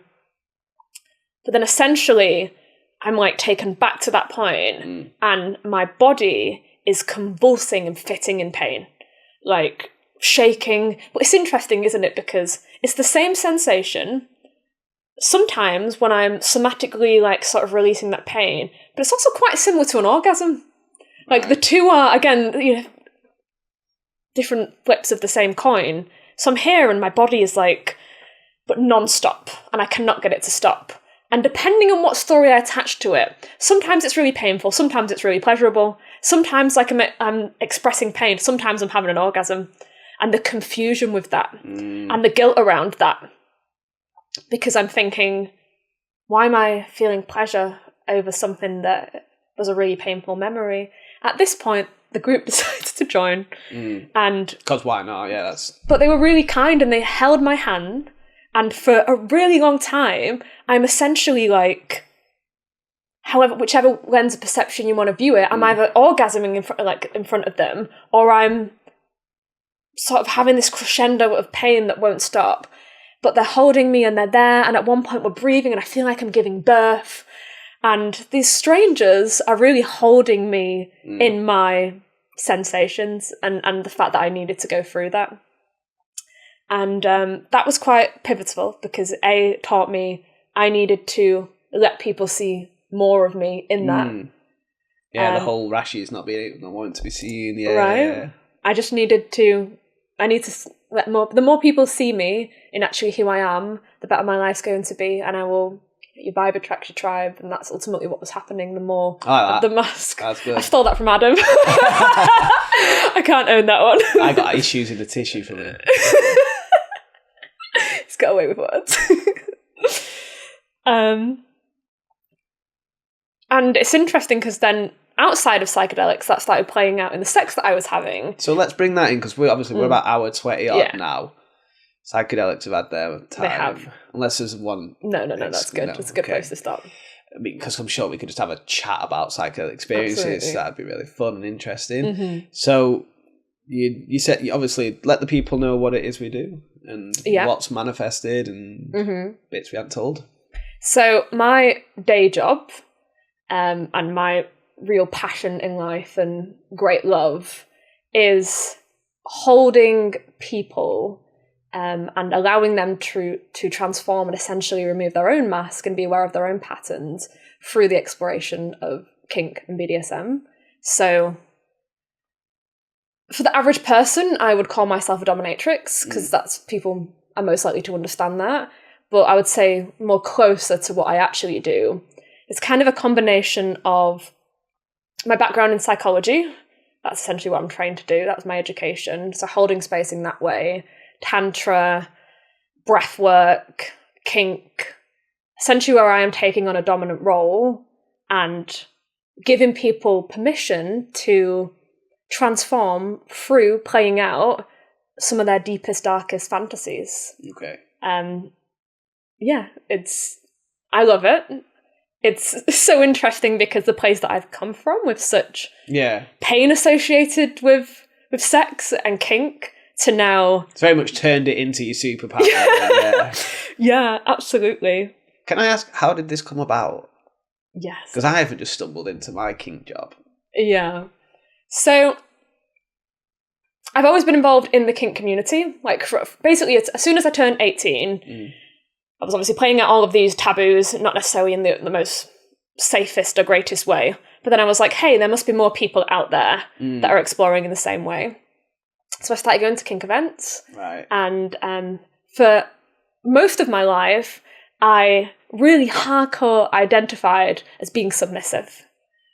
And so this is a change in... A dramatic change, yeah. A really dramatic change to the point where it was so ingrained with who I was as a person. And I've always been, up until that point as well, very much a people pleaser, rushing around after everybody. You know, I would take care of other people's needs over my own, even at the detriment of my own happiness and safety sometimes. And so I was involved in the kink scene. I was having all of these transformative experiences. Not all of them were great because when I was 18, I didn't know how to identify someone who domination was coming from a safe place as opposed to someone that actually just wanted to hit me and get away with it, essentially. Yeah. So I was having these experiences, and through that, I was starting to sort of tap into this interesting place of, something that was once really painful has now become this kink. It's developed into this kink that I am now expressing pleasure and I'm getting off on. That's interesting. And then I went on to study psychology, and I was connecting all of the dots of actually why that was happening. So I finished my degree, and I was working for different charities. I was the person on the end of the phone that was essentially there when people were trying to commit suicide. I was in these hard positions, essentially, of holding space. And around that time as well, I started to explore my more dominant side, where my partner at the time was like, hey, would you like to try this out? And I tried it, and I was like, oh, Yeah? my God. Couldn't believe that up until that point I had this time. wow. It's like that Scooby-Doo meme where he pulls off the mask. It's like, oh, wait a minute. And it came so naturally. Right. Not because I was particularly very good at getting a flogger or holding it or tying somebody up. What's a flogger? A flogger is essentially like an implement that you would use to mark somebody. It's used in impact play. So it can be made from various different materials, suede. It can be quite soft, but then the harder you hit, the more pain the person will feel. But my skills weren't necessarily that. My skills were, I've always been very good at holding space. So I could create the container of safety that then allowed people to peel back the mask. So I started exploring a little bit. And around that time, I made a Not Safe for Work Instagram, where I was being very apparent in the stuff that I was exploring and what it meant to me. And then people started messaging me and emailing me, and they were like, oh, can I book in for a session? Can I pay you for this? I was like, what? And at that time, I didn't have loads of experience, but these people were seeing something in me. So I started having a few experiences with people, and the feedback that I was getting was huge. I felt really seen in that role. And it wasn't just... And you could probably understand how much it's helping them if it's done in this way. Yeah, from absolutely. Being on the other end yourself. Yeah, because I know that, when you experience pain, it's not just that surface level act of experiencing pain. It's so much deeper than that. And the job for me has changed and developed into something that it wasn't when I first started those years ago. It's become its own beautiful thing that I'm really proud of. And I guess to give you some insight, I will go through what a typical session with someone that's never been would look like. Okay. To sort of set the scene on what it might look like, because outside looking in, it can be maybe difficult to picture what it would mean for somebody. Just a dark dungeon with a dude with a hat on, and a zip over the mouth, just dangling there. He's Todger out, go on, twist it. Twist it. So, before they arrive, they will fill in an application form, which is quite a weighty and lengthy application form. I'm already getting hot. Administration. That would be my torture. That would just be my big pain. Like, I've got loads of blocks, I think, for when I had to do fiddly administration. Yeah, that makes sense. But the point of that is, the way that I operate is different to the average dominatrix. Okay.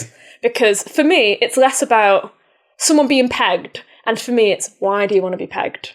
I'm always asking the why questions. I love the why. Yeah. I'm like, why do you want to be pegged? Some people come and, maybe they just get pegged and that's all they want it to be, and they're not necessarily open enough to go to those transcendental states. But for the people that are open, brave and courageous enough, the places that we reach are magnificent and transcendental. Like, I call myself a transcendental slut, like I will own that label, because I'm transcending these ideas about what it means to take up space in the world and feel pleasure and, feel pleasure from the darker aspects of the psyche, and to allow myself to go to those places. And that's essentially what these brave people are doing too. Are you experiencing orgasmic sensations yourself, or is it very much... Not necessarily. No, okay. No, not when I'm holding space in that way. Like, I'm very professional in the sense of... No, I just meant more like you can have an energetic one.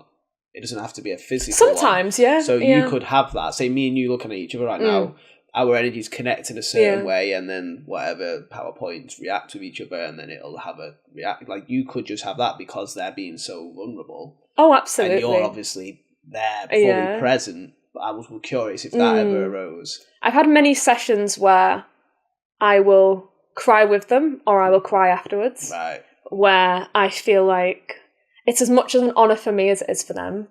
The people that come to me, I have deep respect, reverence, resonance with them. I feel my mind is blown by the people that are willing to step into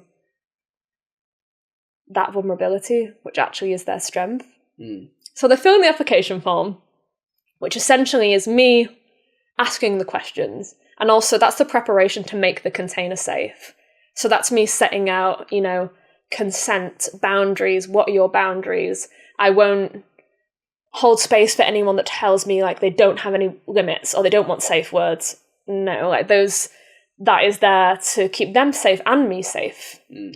I want to find their edges and push them and play with them and get them to those sometimes discomfortable, uncomfortable spaces. But I need to trust their ability to say no in the way that they trust my ability to hold them and respect their boundaries. Otherwise, it has the capacity to be traumatizing, re-traumatizing. It's a delicate balance and a dance that requires a lot of care and consideration. Are they filling this in before they come? Before they come, I was going to say, because if I've gone all the way down to this dominatrix place, she gets me to fill in my worst enemy admin and then tells me charging them for I'm it. not psychologically good enough for it. I'm like, whoa, what's going on here? No, that all happens beforehand. Okay. And then they come.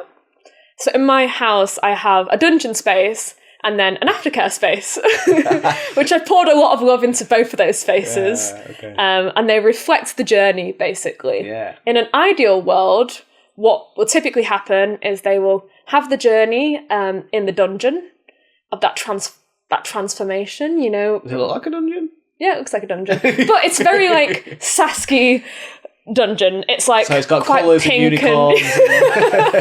It's not your typical psychedelic images. Because I'm also not your typical like dress all in black, very serious. Yeah, That's just not me. That's not my style of domination. Okay. Are you very much yourself still? Yeah. And that was important when I started the job as well. I don't want to have to pretend because, in order for someone to respect me and also want to hand that power and that control over to me and to give me access to the depths of their mind, their psyche, their body, that's a big ask of someone. You've got to be able to trust very quickly. And how can someone trust me if I'm pretending? Okay. So it's me in my authenticity in that space. So let's say someone's come in, it's the first time that we've met one another. We start with a very light-hearted conversation where we're not necessarily in any kind of like power dynamics yet. And that's important because I'm making sure that they feel safe enough to say no, to say red. So I use a traffic light system to keep people safe. So green, everything's amazing. They should never need to say green, right? Hopefully I'll be able to tell they're enjoying themselves. Amber is just on my phone for the 2 hours. So amber is they don't want to stop completely, but they want me to change up what I am doing. Okay. So maybe I found an edge. Maybe I'm playing around with pain and they want me to stop with the pain, but they don't want to stop the session completely. Yeah. They can say amber or they can just tell me, which is important. And I make it known in that time, I'm very secure in who I am. Don't do something for my benefit. Yeah. Like, I want the truest version of you. Don't please me. Don't make noises that you don't want to make. This is a space in which we are both pouring energy into it where our masks can be down. You don't need to wear the mask with me. I mean, I find the part that's appealing to me is more than just being fully authentic. Yeah. Because I really believe in truth and authentic expression. And it sounds almost like one of my sessions. Yeah. Not the dungeon bit. But the vulnerability with those elements gets you through journey quicker. And holding space, or witness, process. And then I don't have traffic lights. So we'll have a conversation. We'll go into the space and I'm not going to go into the details of who this person is, but I will maybe talk about some of the elements of it. This was a session that I had last week. So it was the first session, and on the application form, this gentleman had put that he finds it really difficult to feel his emotions, that he's very typical in that ideas around masculinity and what it means to be vulnerable, and the friends that he has in his life are also of the same kind of opinion. They don't express their vulnerability to one another, so he feels like he needs help feeling that and expressing that. And what he put on the form was that he was interested in the exploration of pain, particularly ball busting. So what? See, that is where my mind always goes. Yeah, it's like, not. Oh. You can express pain and feel pain in so many different ways. Hey, that's not my cup of tea. That's all. So he wanted to explore ball busting and cock and ball torture. So that's what he put on the form, and we had a good chunk of time together. So we come into the space, and he's on his knees, and I tell him to close his eyes, and I'm like, first we're going to just give ourselves and each other the gift of the present moment. I genuinely feel like one of the most beautiful and profound gifts you can give someone is your full attention. To truly be with someone in that moment, I think in itself can be transformative, because our attention is bought and sold in every moment, and there's this and that, and must be doing this. Buy this, watch this, do that. So that in itself is a real gift. And we breathe together. And whilst this breathing is happening, and I'm telling him to really focus on the inhale, and on the exhale, I want you to start letting go of what you were before this moment, what's coming after this moment. And I'm talking about, it's something that I learned through tantra, actually, this unveiling of the mask. So maybe I'll be stroking his face while this is happening, and I'm saying with each stroke, I am revealing the true version of you. These stories that you've learned over the years, maybe they were stories that other people have implanted and projected on you, that's now become wrapped up in who you think you are. Can we, with the exhale, start to let that go? And I'm starting to bring in the narrative of, this is a space of authenticity. I am not going to judge you. You know, if something pops up in your psyche, in your conscious, and you want to say it, just know that, like, I can hold that. I can hold space for it. You know, I am secure enough and bounded enough in my nose. I'm never going to shame you for something, but I'm also not going to do something that I don't want to do. So, and at this point, for a lot of these people, they've never even paused. This is the first time they've really ever sat in stillness. So even before we've done anything, you know, you can see these connections that are being made, and then essentially they're in this like very present state. So with this gentleman, we're doing this, and then I'm also sort of bringing in the different senses and making him focusing on individual senses. It's just weird, because I literally did a senses class in my Monday meditation class. So we arrive at the same point, just from different... Yeah. No, it was exactly the same. And so then he's becoming aware of the senses. Like, what can I hear in the room? Wow, you know, he's never really stopped to think about that. Like, what does... And then we're doing a body scan. Is he feeling that excitement, that anticipation? Can he feel that without attaching a story to it?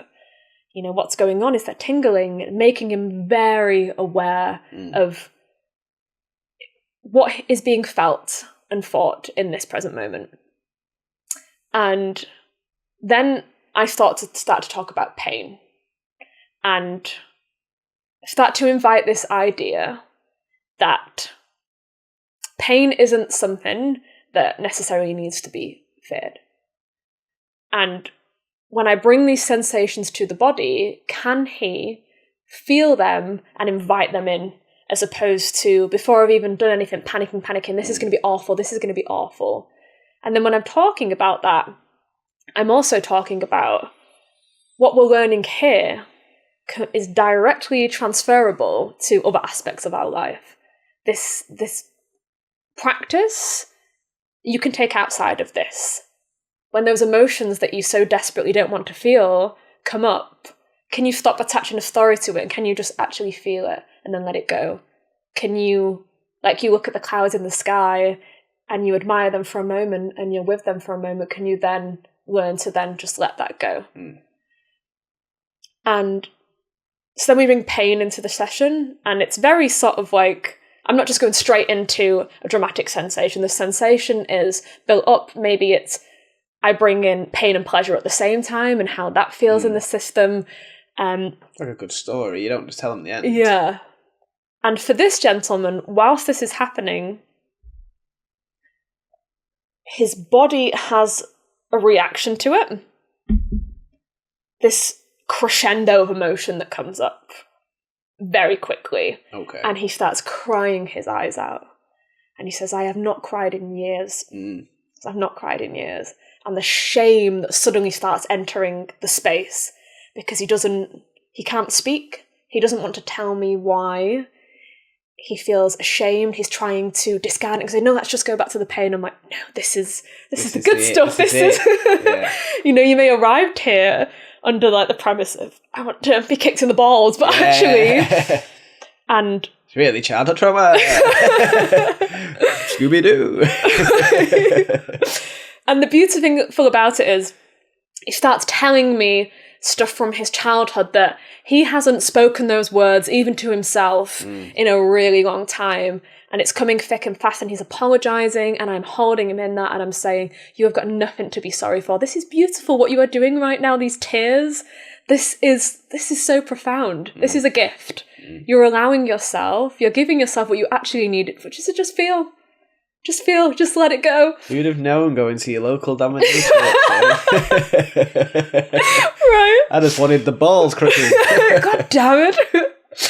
And at this point, like, really beautiful things are happening, and he's feeling things that he's never felt before. He's revealing things that he's never felt before. He's talking about the fact that in life he feels helpless, and he felt helpless as a child, and still now he feels helpless. And I'm saying, don't you think it's remarkable that you feel helpless, you're trying to get over the feeling of feeling helpless, so you've booked a dominatrix to make you feel helpless? Yeah. Some part of your unconscious is desperately wanting you to process that thing. Why have you ended up at my door? You know, ultimately an hour ago we were strangers, you've knocked on my door. And now you've crying, given me so, and now you're crying in my lap. It's mad, really, this is beautiful alchemy that's happening. This is amazing, right? You just need to give yourself permission. Yeah. And the brilliant thing is, though, you said it, you need to. So you can choose. Yeah. It's all in your hands. Right. It's got to be brave. Yeah, absolutely.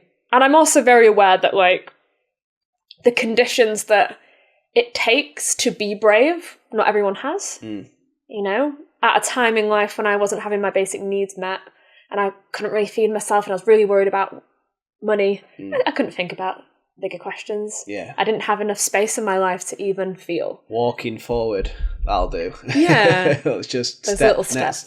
next step. Yeah. So I'm mindful. We're on about an hour 45. And although I do like to give you enough time to really express who you are, I am also mindful that you can always come back on. Yeah. And we can have a friend of the show. That's what we did with Echo. So I think maybe if we say, let's leave it there, where can people find you? So my website is www.transcendentalsluts.com. I am trying to make a community of transcendental sluts, basically. So if you feel like you really deserve pleasure. If you can't remember your childhood and you've done a lot of psychedelics and now have processed that, come to Saskia. Yeah. Anywhere else? Socials? Yeah, I'm on Instagram, again, Transcendental Sluts. Trying to make more content on there. I'm also in the process of, I've started doing workshops recently. Okay, that's cool. Yeah, which is feels like the next part of the journey. Well, I know a few studios, so if you need those links, just let me know. That'd be amazing. Thank you. I see you at all the events anyway.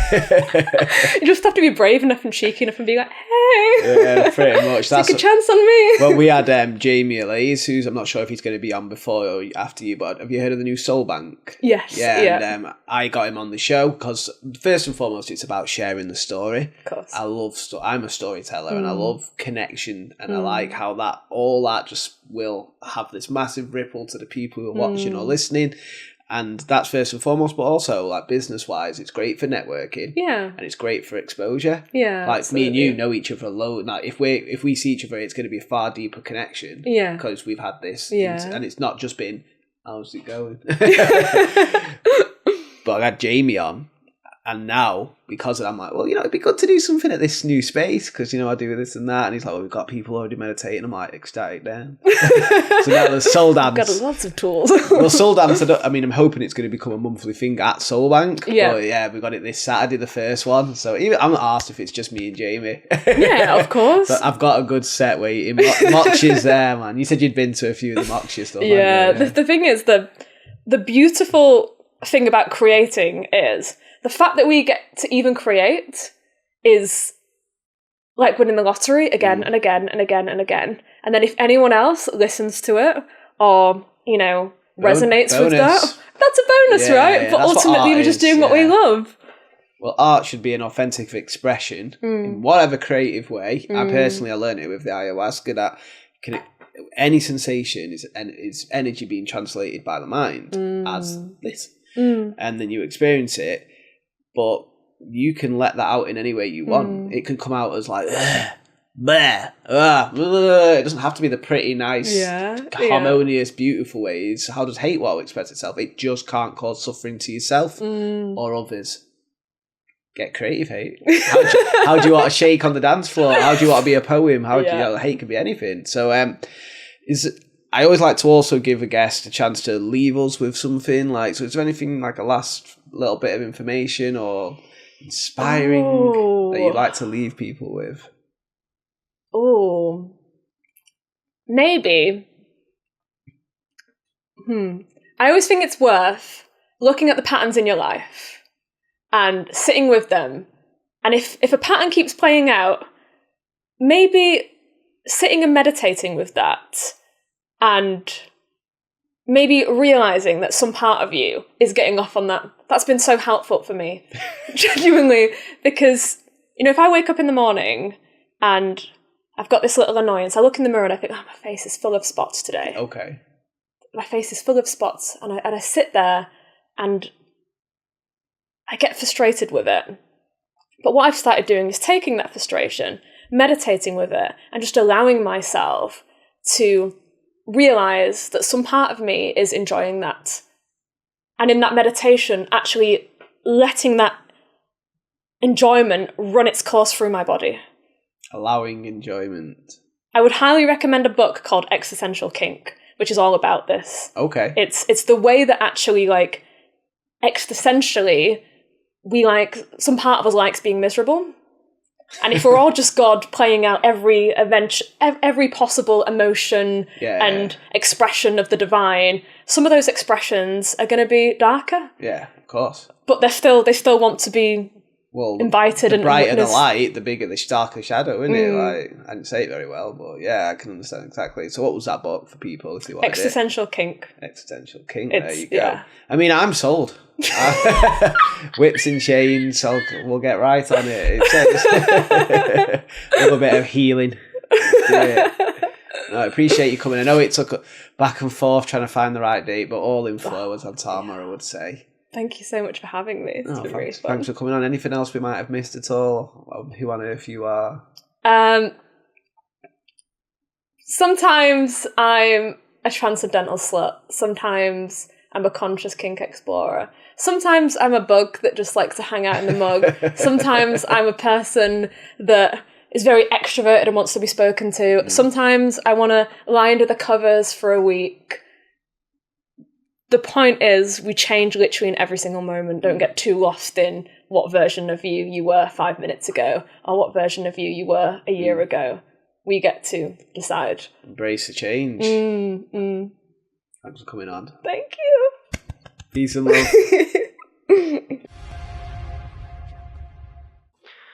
Told you it was going to be a bit bland, didn't I? There wasn't really that much going on in this episode. Apologies, guys. No, come on, let's be honest now. Saskia Joy. I mean, when I saw her at the Manchester Psychedelic community, I was just touched by the stories. I'd never looked at it in that way. So the fact that she came on the show and was so beautiful in the way that she's just shared, reclaiming that word slut for a new meaning now rather than derogatory.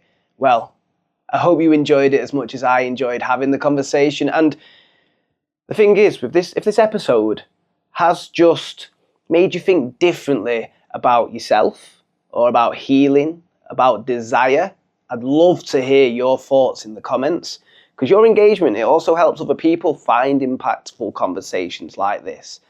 And you can always hit subscribe, because I've got some amazing episodes coming next. I mean, the next one alone, it's going to be episode 7 with Mr. Full Power Cacao himself. You might have seen him on Dragon's Den. You might have bought a pack of the Full Power Cacao. It looks mint with the new packaging, by the way. Mr. Liam Brown, going from a dealer to healer. And yeah, it's a funny one. It's probably one of the ones where I was creasing. He's a very funny character, but also he's got he's a man on a mission. He's got a lot of cool different talents. So yeah, that's going to be the next episode. So hit subscribe. You won't miss any of them cool ones. I'll leave all the notes, sorry, let me start again. I will leave all of Saskia Joy's information in the description for you to find her if you're interested, even if you just want to let her know how you found the episode. I know she's such a lovely soul. She'd be over the moon just to hear how this has impacted you. So they'll be there. Also for myself, Meditation with Michael. Seriously, I can't stress how much that meditation has helped me. I've been through some tough stuff, losing family members, being addicted to anything you can be addicted to, unhealthy relationships, toxic behaviour patterns, and this has been the panacea. So one-to-ones, or we've got the 10-day beginners course on the website, classes, online classes, we've got the floating meditation journeys, we've got the ecstatic dances.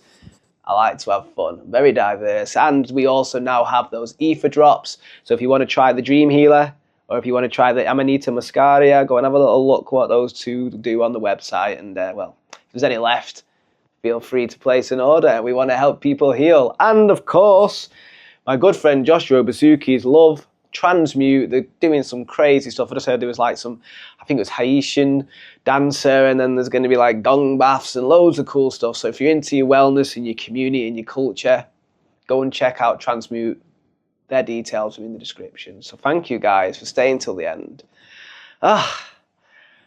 Bland my ass. Go check Saskia Joy out. No, let's try and say that again. Saskia Joy out. I'm so excited.